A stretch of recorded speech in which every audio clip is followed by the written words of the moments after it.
himself doesn't do that. That's the work of Brahma. Yet, without the Lord creating those original elements, Brahma couldn't do his thing.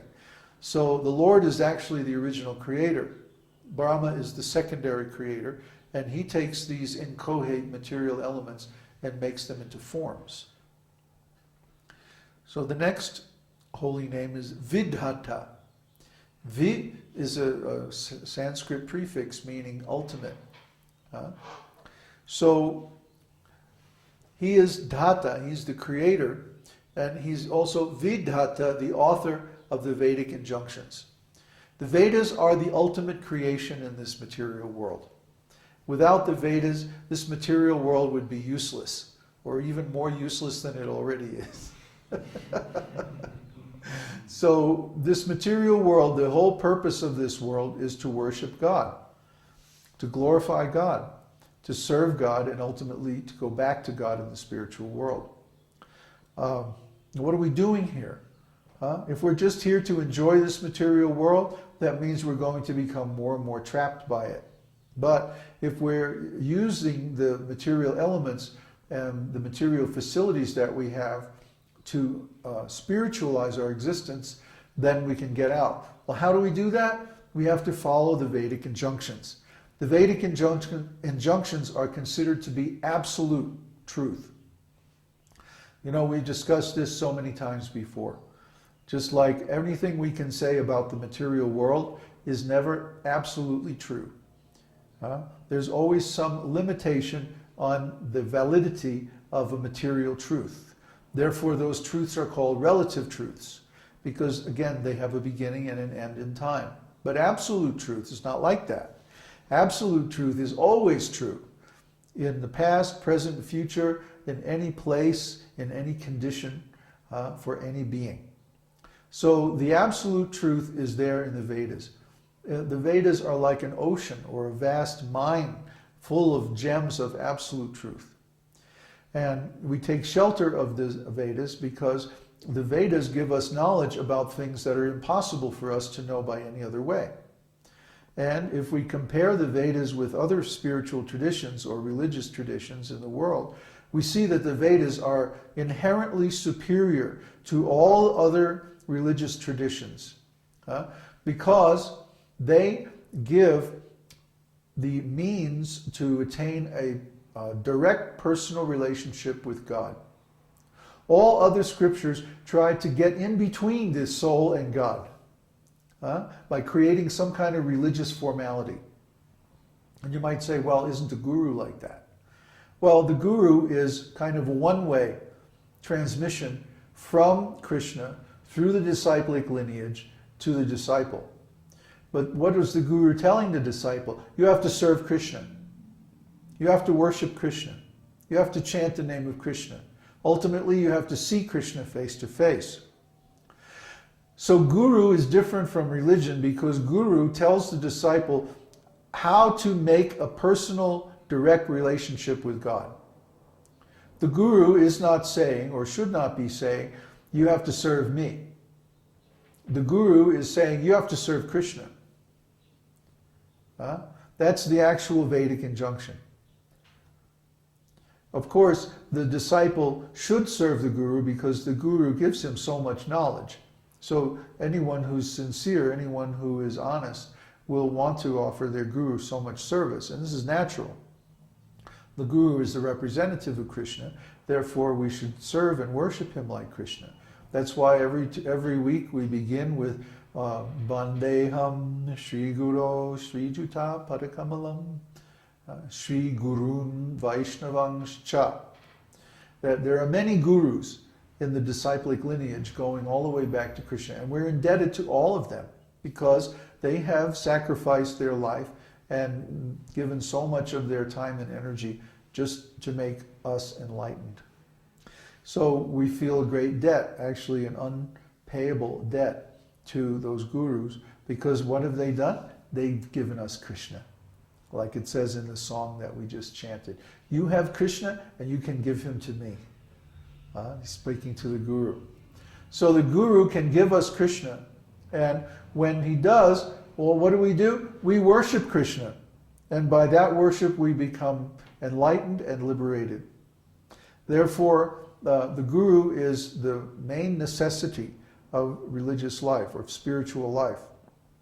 And when we worship the guru properly, then we go back to the spiritual world by establishing a direct personal relationship with Krishna. But we always serve our guru even in the spiritual world. That's a very deep truth. The guru also has a spiritual form, and when we realize our spiritual form, we also realize the spiritual form of our guru. It's a very deep thing. So, guru is there eternally. Our service to the guru is the beginning of an eternal relationship, both with the guru and with the Lord. This is one of the big esoteric truths. And finally, dhatur uttamaha. Dhatur means a person, and uttama means the ultimate or the supreme, the topmost.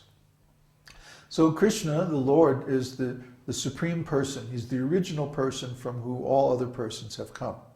He is the grandfather. He's the supreme. He's the highest, the greatest of everything. Everything we see in this material world, if we see it rightly, will remind us of Him. Like when I see my keyboard, I think, oh, I play so many bhajans and kirtans on this keyboard. Or when I see my drum, oh, I play so many kirtans on my drum. Or even when I see my own clothes, they remind me of Krishna because I wear these clothes because I'm a devotee. You always see us wearing white. Why? It's because that's the color of goodness. And that goodness helps to qualify us for the process of devotional service. It's pure. And although that's just a preliminary qualification, actually we could dress in any old way, as long as we perform devotional service. That's the important thing. But dressing in a certain way, when we see our own clothing or other devotees' clothing, it reminds us of Krishna. Just like we mark our forehead with the udra pundra, or tilak mark. Why? To remind us of Krishna when we look in the mirror. Or when other people see us, it reminds them of Krishna. They say, oh, he's a devotee, he's wearing tilak. Very nice. And Bhakti Vinod said that if someone is not wearing tilak, then their face is like a cremation ground. It's like a cemetery. There's only a decoration on a dead body. So this mark of tilak means that we're awake, we're alive, we're worshiping Krishna. We're using our time, our valuable human life, in the right way. So similarly, if we are intelligent, we will worship God, the Supreme Person, with everything that we do. And that way this material world can't trap us.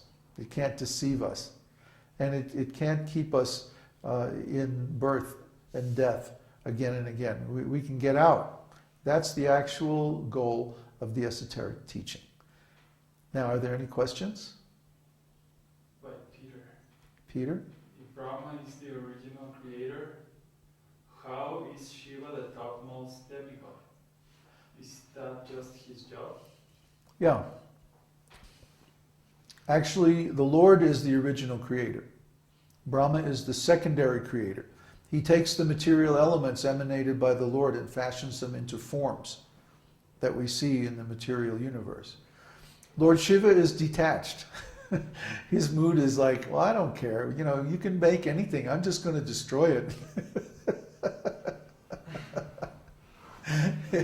That's his mood. He's against the material world. He's not for the material world. He's saying, no, you guys, you don't need this material world. Watch, I'm going to blow it up. I'm going to destroy it. Then what are you going to do? That's Shiva's mood. Shiva likes to cheat the atheists. He gives them benedictions that blow up in their face. Like Banasura. Banasura wanted a benediction that, he had millions of arms, right? But he wanted this benediction that when he touched someone's head, their head would explode. Only a demon could want something like that. So Lord Shiva, he approached Lord Shiva and worshipped him very nicely. And then Lord Shiva said, oh yes, yes, no problem, I give you that benediction. So then he wanted to test his mystic power, so he started running after Lord Shiva to touch his head. And Lord Shiva went running to Lord Vishnu. And Lord Vishnu said, Shiva, you hide, I'll take care of this guy. So Banasura came into the presence of Lord Vishnu, and he says, where's Shiva? Where's Shiva? I want to touch his head. And Lord Vishnu said, you know, that Shiva, he's a very tricky character.